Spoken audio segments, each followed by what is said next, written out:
know that these have faces? No, they don't. Yeah, you gotta look. Okay, hold on.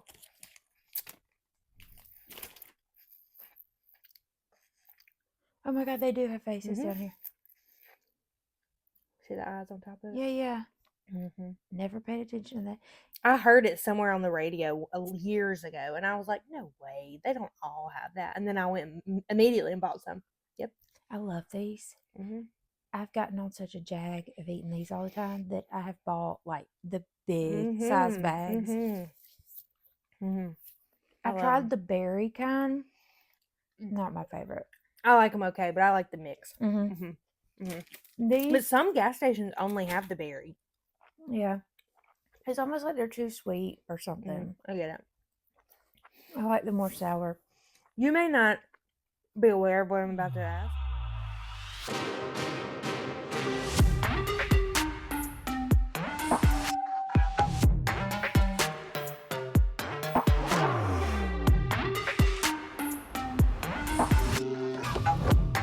Welcome to Press Play Again. Two roommates, one remote. The Rewatch podcast where we dive back into the shows and movies we couldn't stop talking about in college and probably still can't.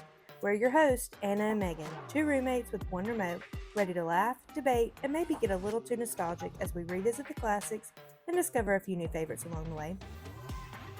So grab your popcorn, press play, and hang out with us as we rewind it all, episode by episode, movie by movie. Have you seen that?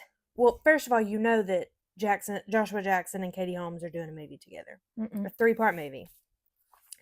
Like she's like directing it, they're starring in it together, like yeah. It's a huge deal. So yeah, there's no like release date. They've been filming. It's a pretty big deal in the Joshua Jackson, Katie Holmes fan club world, you know. So but recently, like last week, they went to this red carpet event for not even for that, it's for somebody else they were going to support.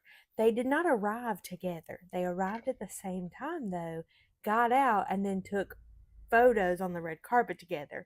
Okay. The world was in a tailspin. I'm telling you, it was like everywhere. People, I don't doubt it. I mean, the way they were looking and smiling at each other, it's just like, oh my gosh, it takes you right back. It is so good. And so now people have been commenting, obviously, like, I mean, People Magazine, Us Weekly, like they're doing stories on this. It's huge.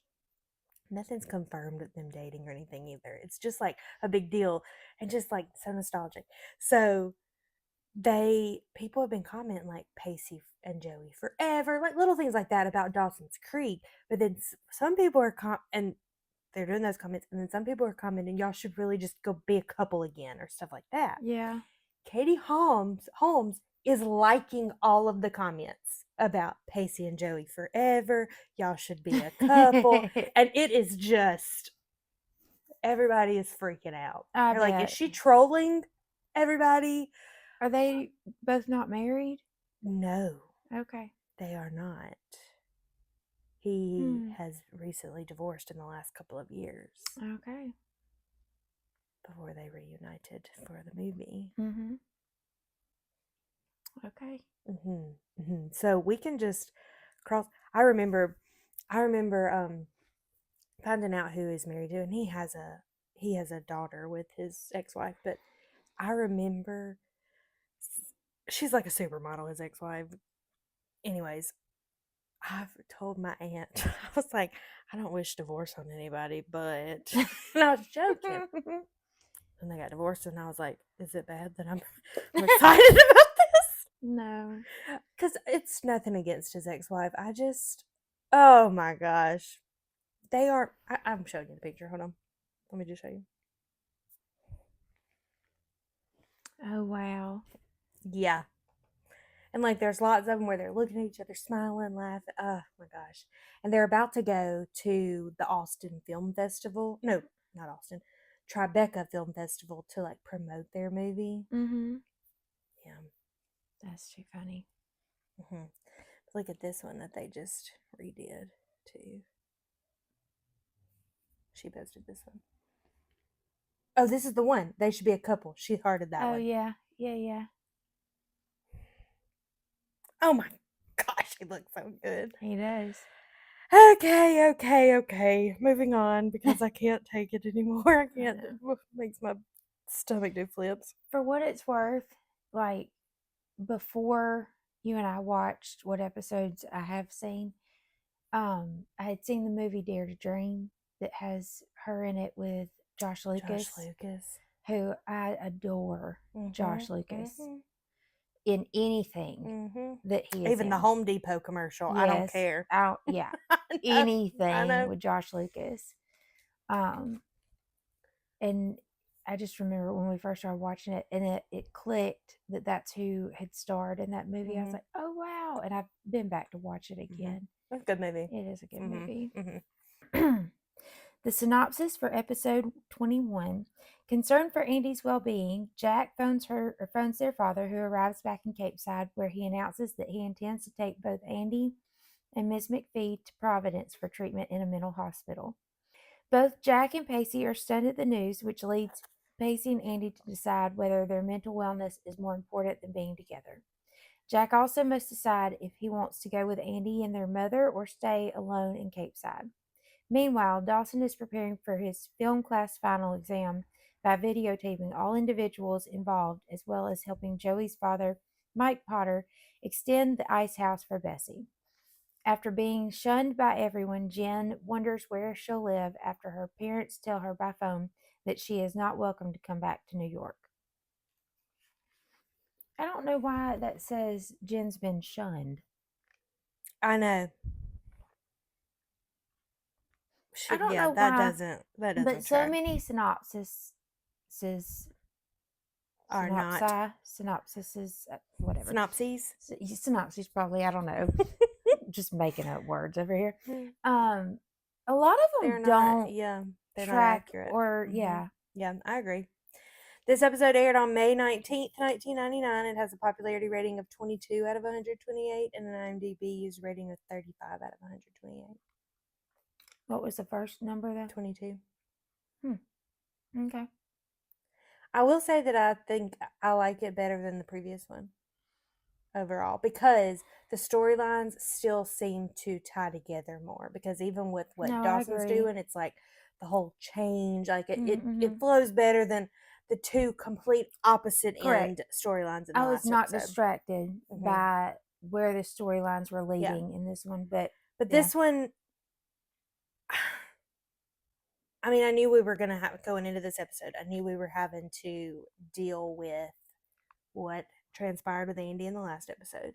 I honestly did forget the sequence of all the events, though, and Dawson and Joey's dad and all that. So I didn't know exactly what I was expecting going into it. Coming out of it, though, I could have, if I would have sat there and thought too long about it, I would have started crying. That goodbye between Pacey and Andie gets me every time.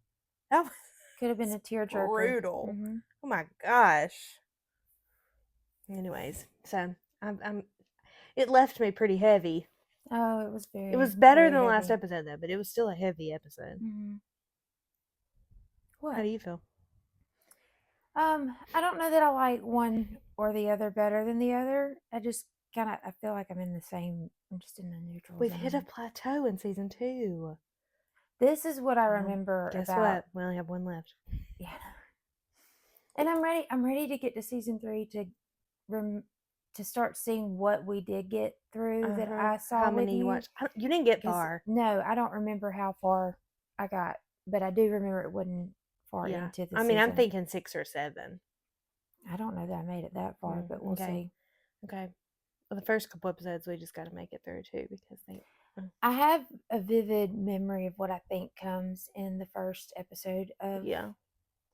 Well, season 2 is gonna end with the school year finally ending. Yeah. So they're gonna enter into summer break, but season 3, that's where it starts for me. Even though season 2 was better than I remember. But anyways, agreed. So Dawson has this project for his film class final, and he decides that he's going to make it into a documentary style thing. Tracks, obviously. about changes throughout Mhm. the year. And so he's trying to think of all the different people in his world that have had major changes throughout the year, and he's going to interview them. They all say no, Correct. except for Joey's dad. Mhm. And I mean, that one is actually a very good one to interview. It is. And I don't see.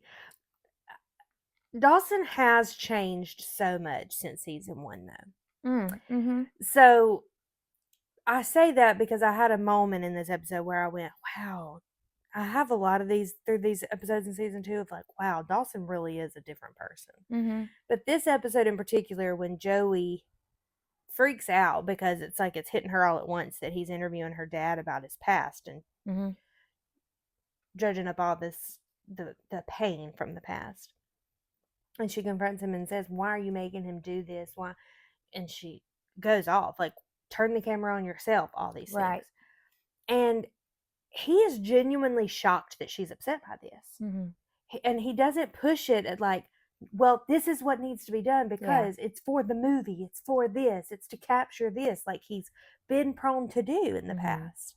He truly is shocked that she's upset by this, and he looks at her and says, I'm sorry, Right. I didn't know. And that is growth for Dawson. Oh, it's major growth. So I give it to him for that. Mhm.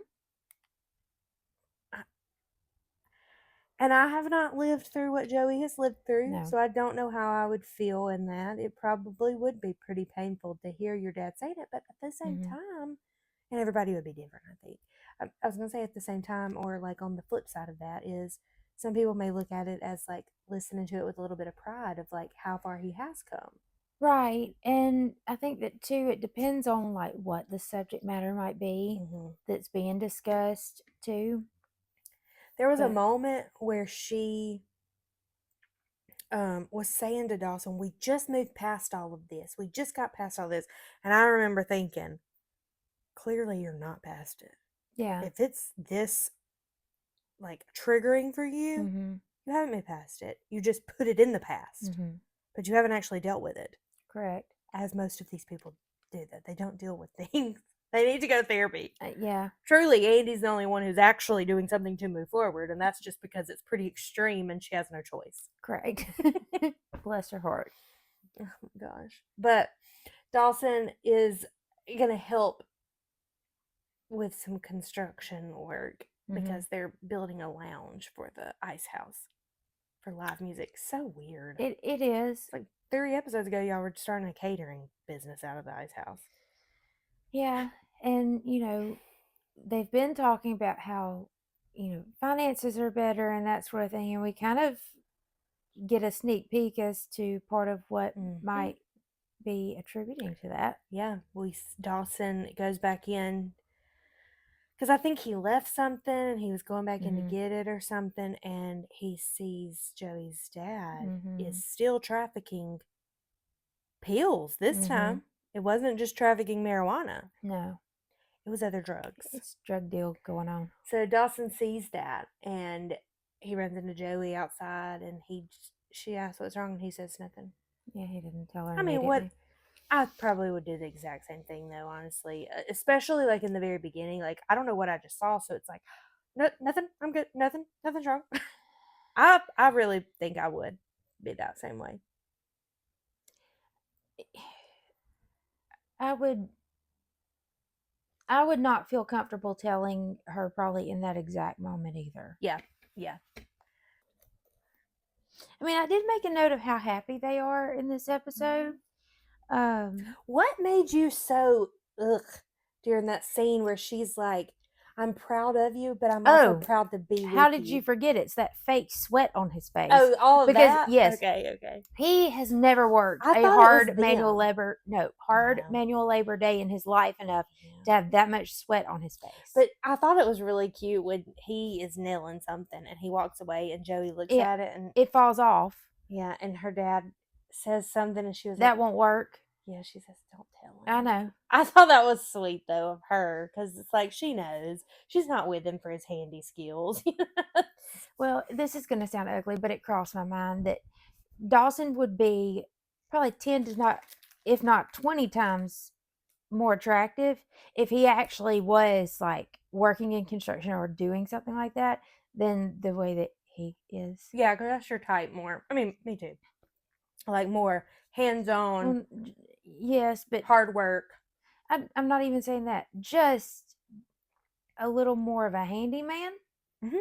or capable of it. Not Mhm. saying that's got to be his job, but Mhm. just Can get stuff done. uh-huh. I liked. Yeah, that was. I agree. Completely gross. That's all that I'm He getting wasn't at. cute, but I like how Dawson acted in this episode, I do too. where he was trying to interview all the different people in his life, and they were all saying no, but it still did not feel the same as the Dawson from season 1, if that makes sense. Right. So to me, there is a level of underscoring his maturity here. Um, it's not out of a selfish ambition where season 1 would have been almighty Dawson, the wannabe director, Mm-hmm. needing the exact shot, Mm-hmm. angle, precision, perfection out of everybody and everything for whatever he's producing. This is Dawson literally putting himself second or just others first and being genuinely interested in their story and what's Yes, going on. So, that is really emphasized mhm, when he is trying to interview Pacey, mhm, and he sees that Pacey has a lot going on, mhm, because this has Dawson, Joey, and Jen, we are to assume they have no idea what's actually going on fully right. with Andie. Obviously, they know something. They don't know Mhm, what just happened in the previous episode, is what we can assume. But when he sees that Pacey is starting to spiral and he's starting to kind of go down this, he's not just giving me information for my interview anymore. He's mhm, actually like reflecting on what's happening in his life. He yeah. turns the camera off and Mhm. he asks his friend what's going on. He's not making everything about him or even indirectly Yes. about him. Yes. And then to flip that, Joey says to him, "Turn the camera on yourself." Yeah, and he And he admits that he's says, scared, "Yes." that he's afraid that he won't be That, enough. I thought that was a Mhm, big thing too. That he's afraid that she will see she has grown and changed more than him. mhm. That he wouldn't be enough for her. Hmm. Mhm. He's His come a eyes long are way. opening. Yes, Mhm. yes. He is becoming more and more aware. His social perception is growing in its own Yep. way. Yep. Yes. It's Proud of good for him. him. Yes, very good for him. Yep. He's got a big dilemma, though. We got to see what he's going to do with this dilemma of his girlfriend's dad, who has changed so Yeah. much. And they make multiple notes about how happy Joey is right now, too, Mhm. in this episode. She says, "I'm happy, sue me." And he says, "I like this happy, Yeah. positive Joey." It is said multiple times to further emphasize how bad this is going to be when it comes out what her dad is doing, Correct. and how bad it's going to affect her and Bessie and honestly everybody around them, because they're all involved. Well, Dawson, I mean, it's Dawson is always in the middle of something, even when he doesn't try to be. Yeah. Jeez. He is. I mean, my thing is though, I wrestle with how far Joey's dad has or hasn't come as far as changes because clearly he's still Mm-hmm. in the business. Mm-hmm. So, Mm-hmm. how valid is any of that? You can be making changes and, you know, steps in growth or ways of growing while still be doing some of the old bad things that you did previously, that it's not mutually exclusive. But Yeah. I do remember this is ugly when it comes out. Mm-hmm. Mm-hmm. The season finale is pretty explosive. Mm-hmm. I don't remember all the details. I just remember it was rough. So, anything else with them? Um. Oh, the white picket fence. Oh yeah, yeah, yeah. Because she has told him Joey has told him when she's saying how happy she is, after he has said he's scared she's going to see that he's not enough and she's outgrown him. She comes to him later and says how happy she is, how much she loves him, she's proud of him, believes in him, and proud to be with him. And all this about being happy, and all she needs now is the white picket fence. Yes. And so at the end, he has built overnight, of course, again, and painted. And painted a portion of a white picket fence. And it was a sweet gesture. It was very romantic, just like a very heartfelt. He listened to her, and he did something that showed her he was listening and he wants to make her happy in every way possible. I thought it was really sweet and showed true growth from Dawson. I agree. And yeah, it was a good episode for him. I mean, and her. She's so back and forth. Sometimes I just can't. I know. Whiplash. Can't, like, he's doing something nice and helpful and interviewing her dad because he admires the change he sees, and she flips out. I understand the flip out, though, to some degree. I'm not saying she's completely wrong and crazy, but I feel like we should not use the word crazy these days with this show. I know. Yeah. Okay. Oof. I don't know if I'm fully ready to talk about Pacey and Andie, honestly. Well, we could go into Jack and his dad. And Jack and Jen. Because they were the warm hug that I've needed for a long time. Agreed. I have been waiting on this, really. Yes. They brought me comfort.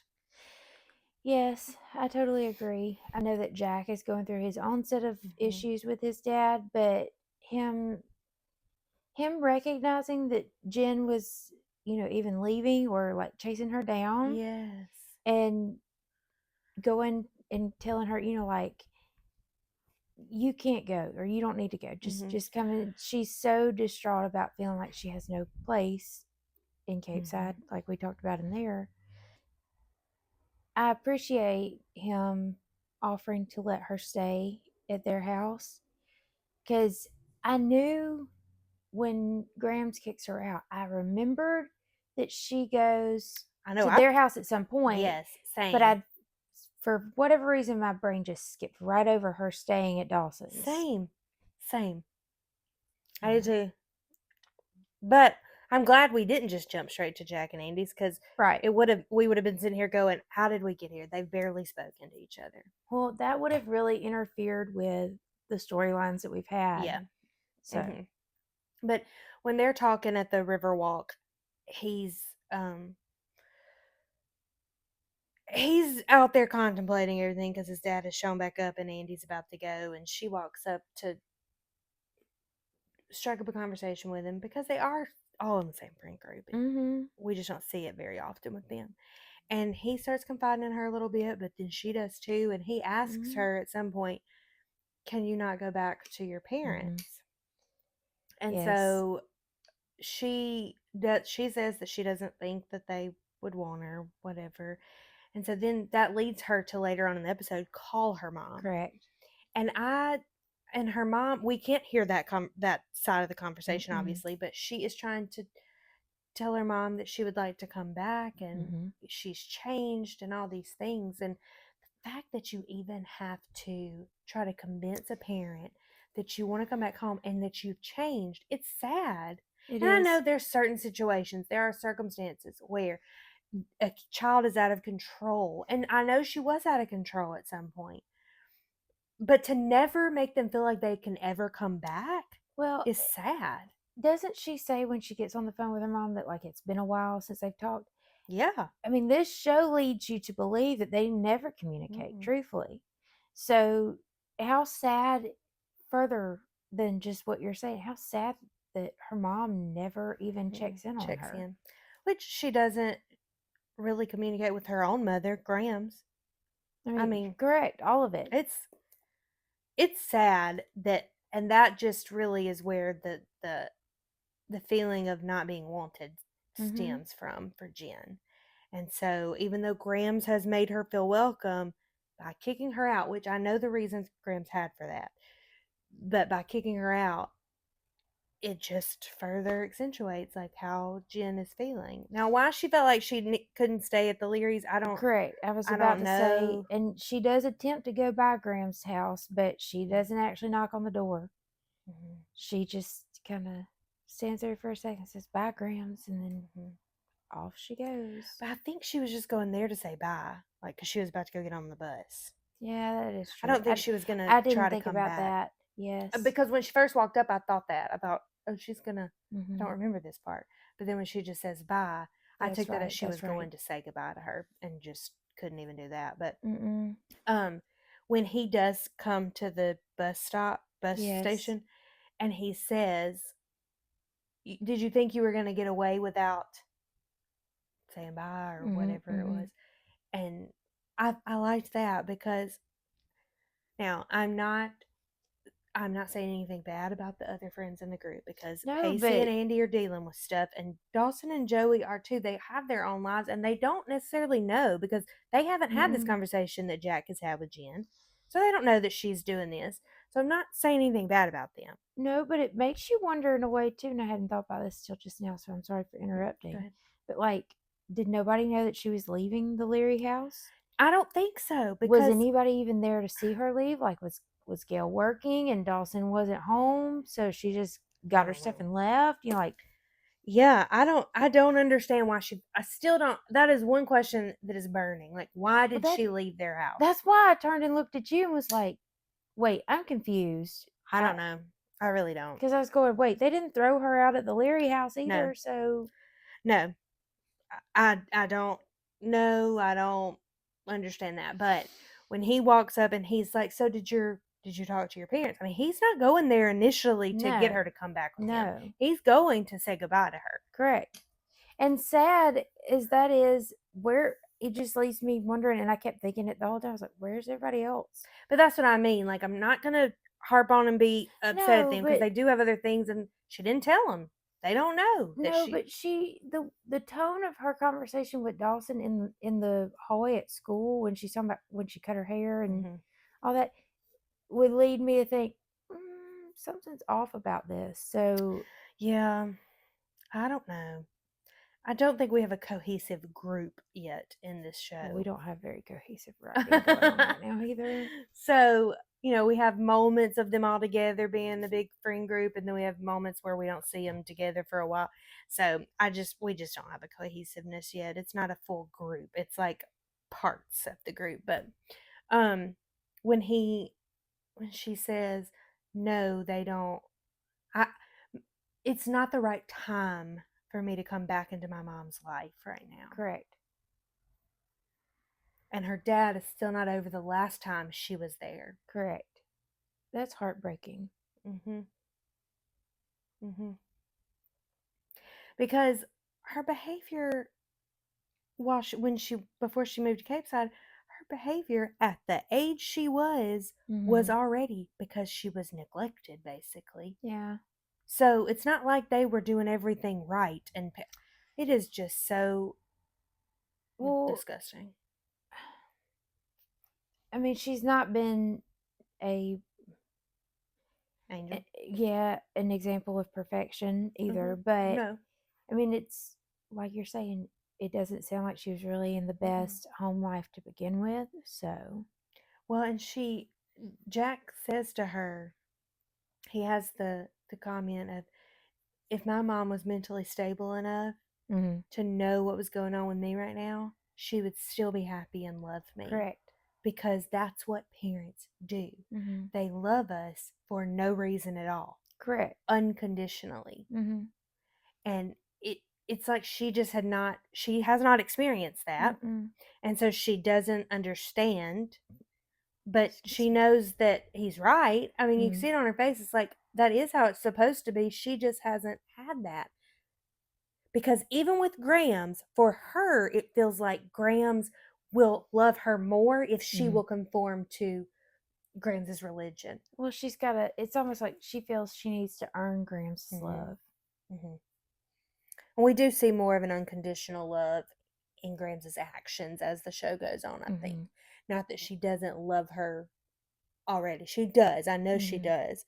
But I would see the same thing Jen does with the whole Graham's relationship right now. It's like, well, I'm not enough for her to actually love me though, Right. because she wants to change me. Mm-hmm. I get that. But then when Jack tells her that, well, and then he says, it's worse to be the one incapable of love, to be the Yes. one Yes. who is not loved. Jack had a lot of really good lines in this episode. Mm-hmm. Jack is emerging. I know Mm-hmm. it's, yeah. Yeah. So he tells her to come back home with him because he's got a lot of room and he needs a roommate right now. Mm-hmm. And this is the start of a beautiful friendship. And It is.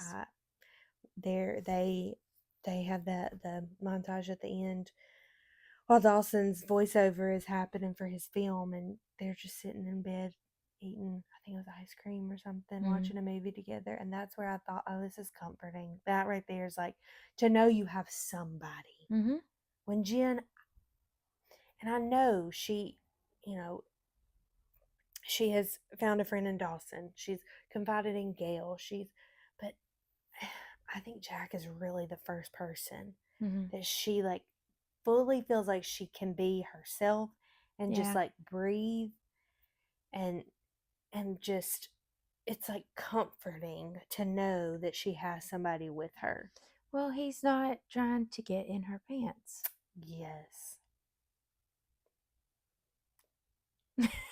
I mean, think about it. Mm-hmm. This is one of her very first real true friends. Yep. Not Abby, who's instigating and stirring up pots and looking for trouble. Not Dawson, who wants to be a good friend but really had feelings for her, so he really isn't capable of not still trying to aim at or want to cross a line. Yep. In outside of the friend zone into, a romantic relationship. Her and Joey have water under that bridge, and Yeah. it's here or there, you never know.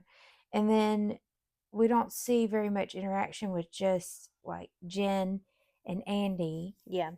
Let alone the little bit that we have on occasion between Jen and Pacey. Mm-hmm. So this is the very first real friend that Jen has had on the show. Yeah. And it's one of my favorite relationships.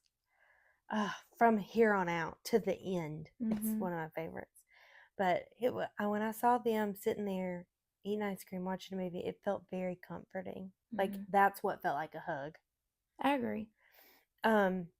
Jack and his dad, we have a little bit of closure with them in this episode. It's still sad. It's still heartbreaking. Yeah. But it is what allows him to be able to share that insight with Jen because of what he's dealing with.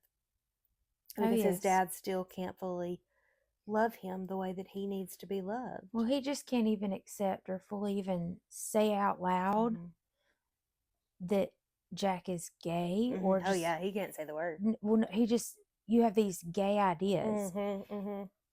But it's his way of sugarcoating what's actually happening because he literally cannot bring himself to accept it or even say it out loud because he just wants Jack to change. Yes.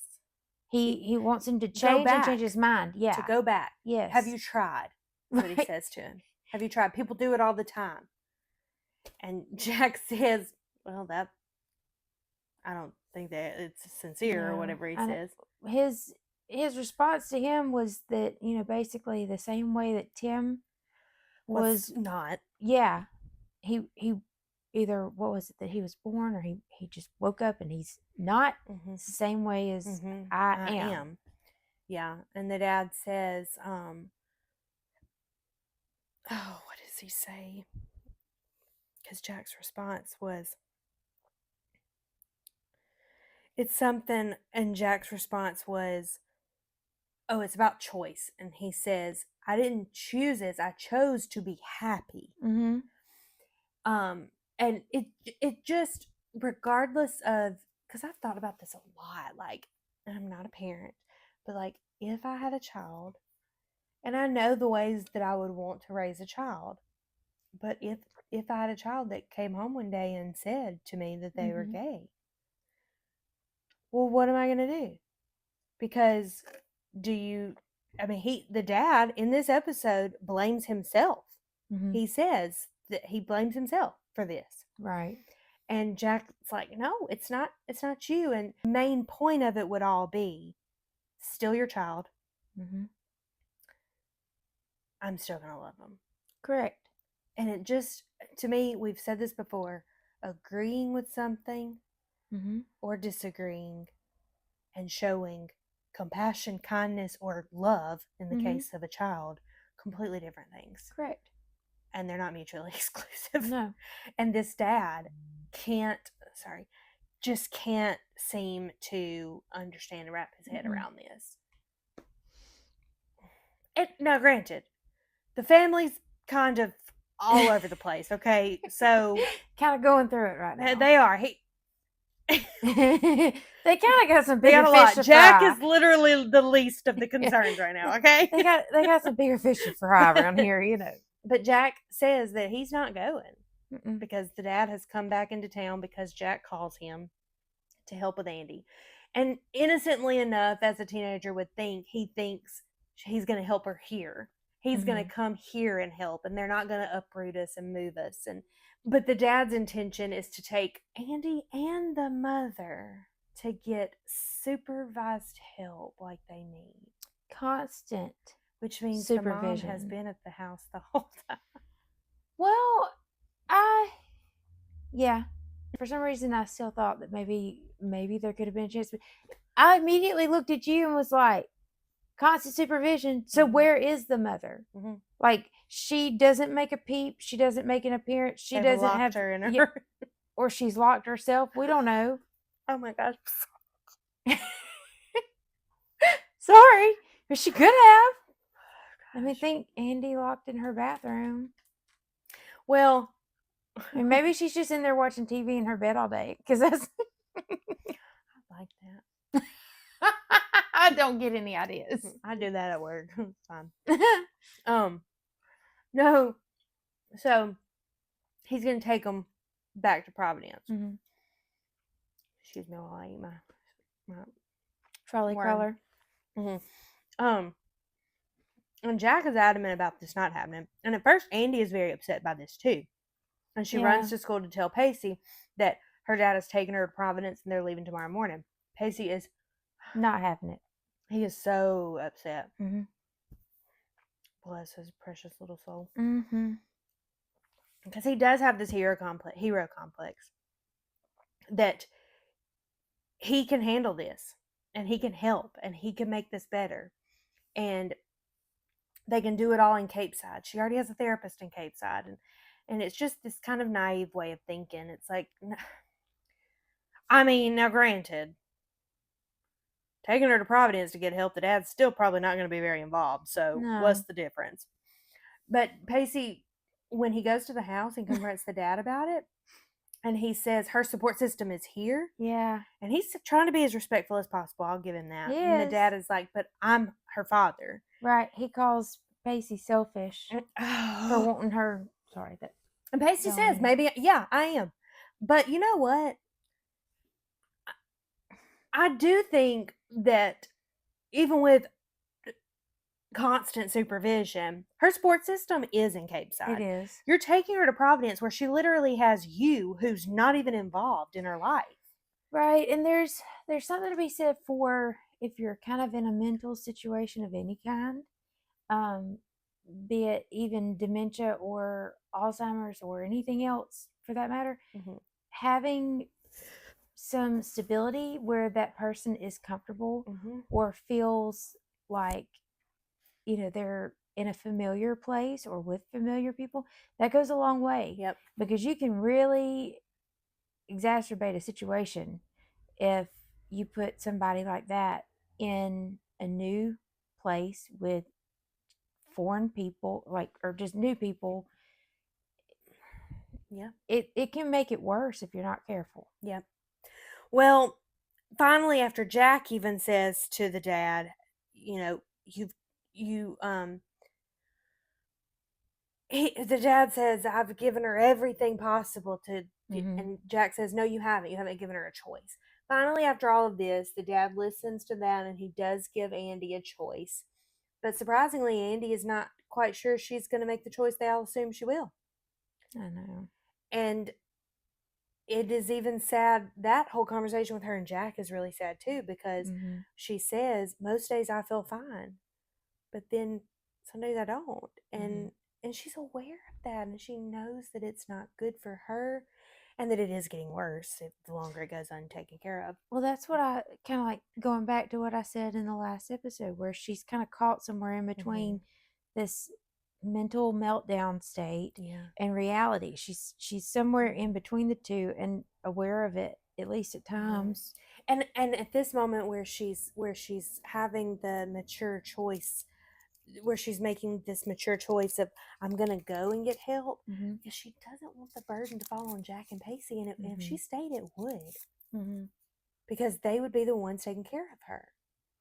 And I don't know if my teenage brain would have had that awareness to make that decision. Well, we've already said that. I mean, I probably would have been like, no, I don't want to go. I want to stay with my people.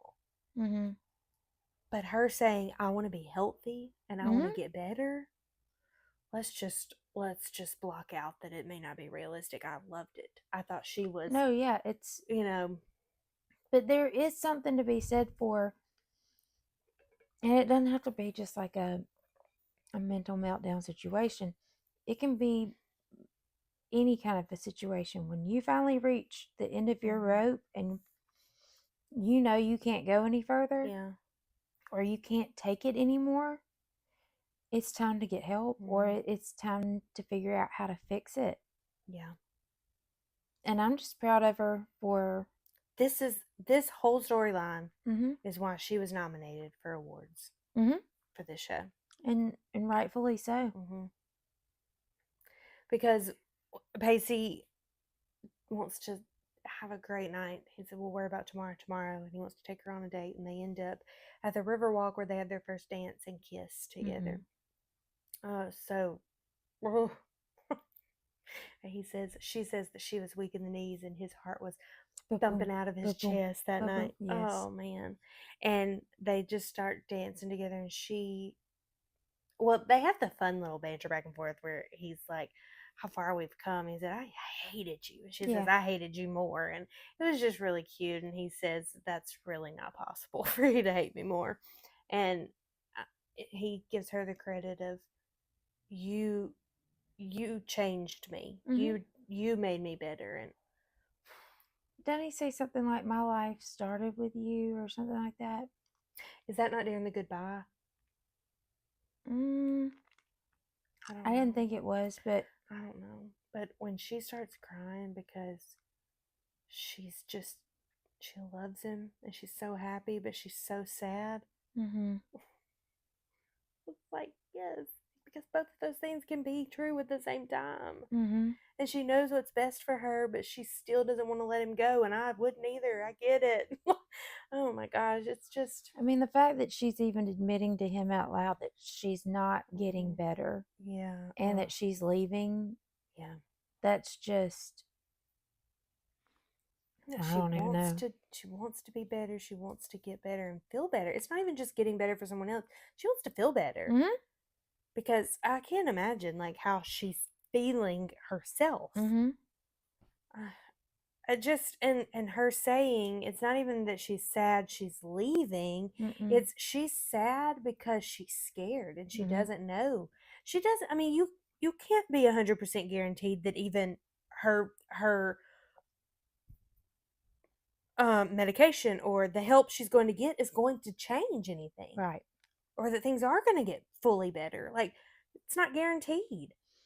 Or how long it's going to be. And so just admitting that she's scared of what's coming and what it's going to be like and how we're going to get through this. Oh, I know. It got me. But then that goodbye. I know.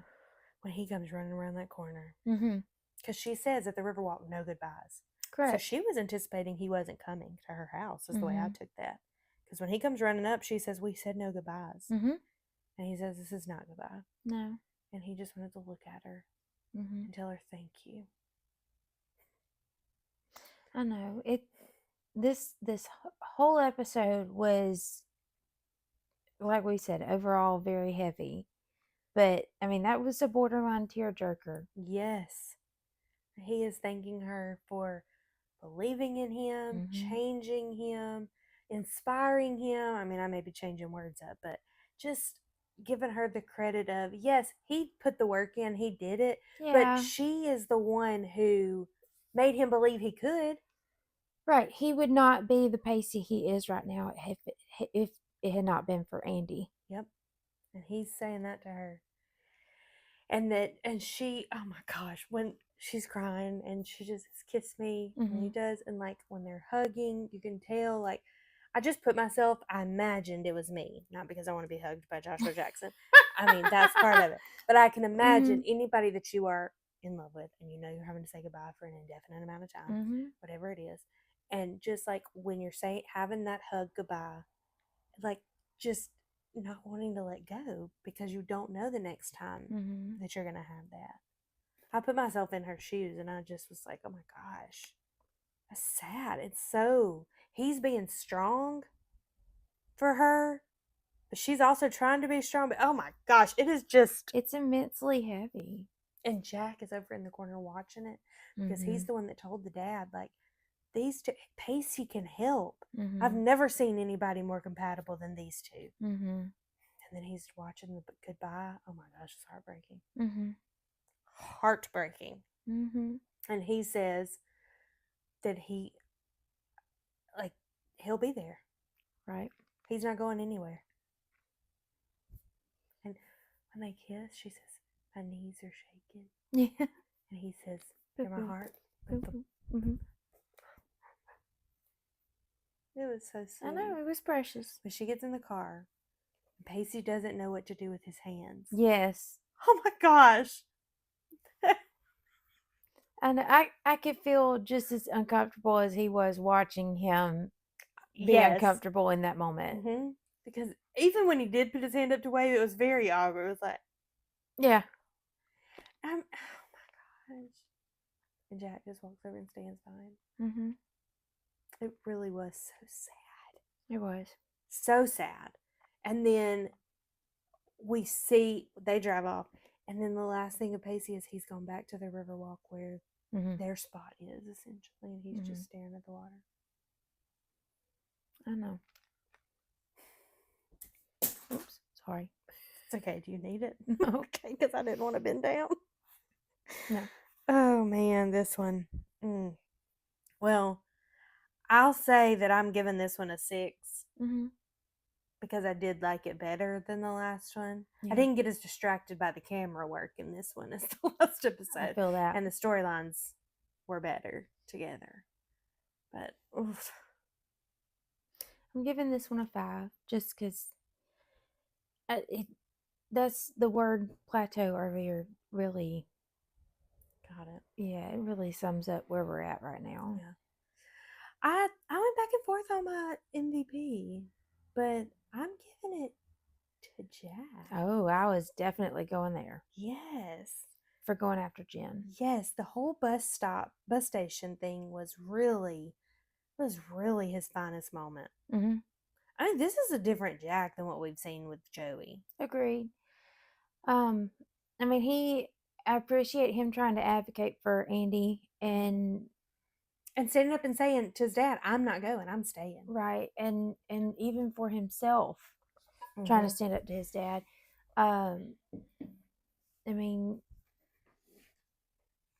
in some ways, Dawson could be a consideration just for the fact that he's not putting himself totally first. But no, Jack by far earned the MVP on this episode. I think so too. I agree. Specifically at the bus station.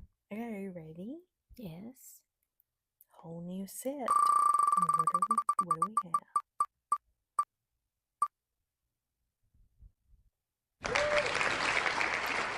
What do we have? Oh, it almost flipped to the next one. Therapy. Who needs to go to therapy the most? The obvious is not the one we should pick. I don't feel like we should just automatically give it to Andie. Well, she's technically already she's in therapy. And she's headed for intense, Yeah. constant supervision. I'm going with Jen. She got some childhood trauma, unwanted feelings, parental damage. She's got things she needs to work through. Totally agree on that one. I mean, if I had to just say somebody else other than Jen, Jack might even benefit from a little. Well, yeah. I mean, because he's also had to deal with his brother dying. His dad left. His mom has a mental illness. And now his sister. And he's just come out publicly. Yeah. Not of his own accord either. Right. So, yeah, I agree with that too. And now they have found solace in each other. Agreed. Okay, well, we only have one left this season. I know. Season finale is ready next. To get it. I'm ready. I love season 3. I'm so ready for season 3. And that's a wrap on today's episode. If you loved hanging out with us, make sure you like and subscribe on YouTube where you can watch this full video, and follow us on Spotify so you never miss a rewatch. You can also find us on Instagram and TikTok for clips, behind-the-scenes moments, and all the nostalgia your heart can handle. Leave us a comment, rate the show, share the episode with a fellow roomie. It truly helps more than you know, and we love hearing from you. We'll be back every Tuesday and Thursday with more laughs, more nostalgia, and of course, more rewatches. Until then, keep the remote close, the memories closer, and always be kind. Do I do? Why am I literally just okay? Rewind. Press play again. Bye, roomies. Bye. Roll the credits. Press play again. 2 roommates, 1 remote is fully DIY. Editing, us. Producing, also us. Recording, yep, still us. Posting it everywhere, shockingly, us again. 2 roommates, 1 remote, 0 team. So please clap accordingly. Thank you very much.